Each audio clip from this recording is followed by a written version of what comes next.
আজি আলোচনা হৈছে ২৬ৰ নিৰ্বাচনৰ প্ৰস্তুতি। গতিকে ২৬ৰ নিৰ্বাচনৰ প্ৰস্তুতিৰ বাবে আমি বিটিচি নিৰ্বাচনত যেনেদৰে আমাৰ সংগঠনৰ কাম কাজবিলাক আগবঢ়াই লৈ যোৱাৰ কাৰণে পৰিকল্পিতভাৱে আগবাঢ়িছিলোঁ, একেদৰে আমি বিটিচিত আমাৰ সংগঠনৰ শক্তিটো আকৌ নিৰন্তৰভাৱে আগবঢ়াই লৈ যোৱাৰ বাবে আমি আজি আলোচনা কৰিছোঁ।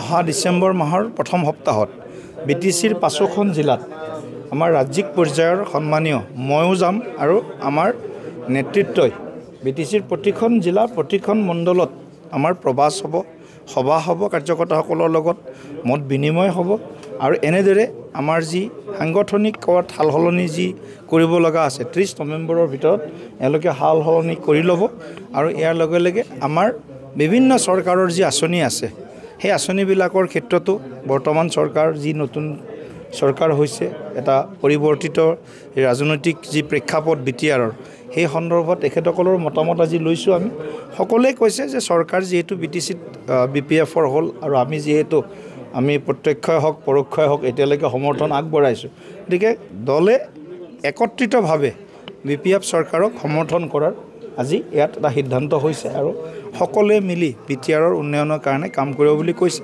আমি এটা কথাই কৈছোঁ যে যি সময়ত আমাৰ কেন্দ্ৰ চৰকাৰ ৰাজ্য চৰকাৰে বিটিচিৰ উন্নয়নৰ কাৰণে বিভিন্ন আঁচনিৰে বিটিচিক সমৃদ্ধ কৰিবলৈ চেষ্টা কৰি আছে, সেইটো সময়ত আমি ৰাইজৰ লগত থাকিম। বিটিচিবাসী ৰাইজৰ যি উন্নয়ন সেই উন্নয়নৰ লগত আমি থাকিম আৰু উন্নয়নৰ ৰাজনীতিৰ আমি অংশীদাৰ হৈ থাকিম। আমি এই বৈঠকৰ মতটোৱে ৰাখিছোঁ, আজিৰ পৰা যি কাইলৈ সন্ধিয়ালৈকে যি বৈঠক হ'ব, আকৌ এবাৰ মোদী চৰকাৰ, আকৌ এবাৰ বিজেপি চৰকাৰ।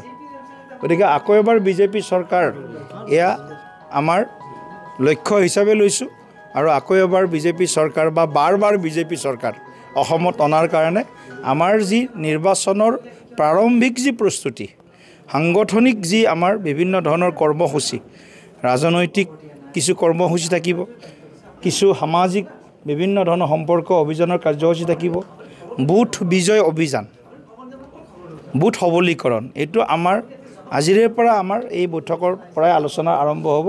প্ৰতিটো বুথত আমি জিকিব লাগে। গতিকে বুথ বিজয় অভিযান আমাৰ দলৰ অন্যতম এটা গুৰুত্বপূৰ্ণ কাৰ্যসূচী হ'ব আৰু আশীৰ্বাদ যাত্ৰা আমি অনাগত দিনত আয়োজন কৰিম।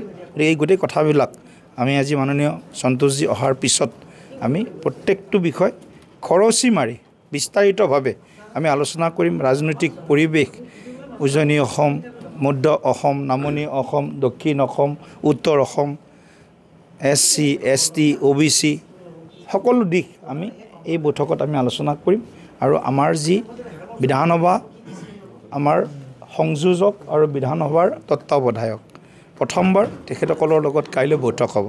জিলা প্ৰভাৰী সহপ্ৰভাৰীসকলৰ লগত ৰাজ্যিক বিষয়ববীয়াসকল থাকিব, মাননীয় মুখ্যমন্ত্ৰী ডাঙৰীয়া থাকিব, মাননীয় কেন্দ্ৰীয় মন্ত্ৰী সোণোৱাল ডাঙৰীয়া থাকিব, পবিত্ৰ মাৰ্ঘেৰিটা থাকিব আৰু লগতে আমাৰ বিয়লি ভাগত সন্ধিয়া ভাগত আমাৰ কোৰ কমিটিৰ মিটিঙো হ'ব।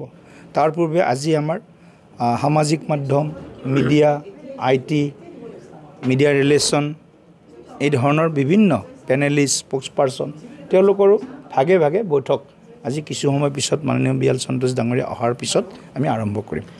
কিমান লক্ষ্য কিবা নিৰ্ধাৰণ কৰিছে নেকি বিজেপি এতিয়ালৈকে? ধৰক আগতে আছিলে আপ কি বাৰ 100 পাৰ এনেকুৱা ধৰণৰ। এইবাৰ আমি কোনো সংখ্যা এই হিচাপত আমি এইবিলাক এটা আলোচনা কৰা নাই। মজিয়া প্ৰচণ্ড বিজয় ভাৰতীয় জনতা পাৰ্টি NDAৰ এইটোৱে আমাৰ লক্ষ্য।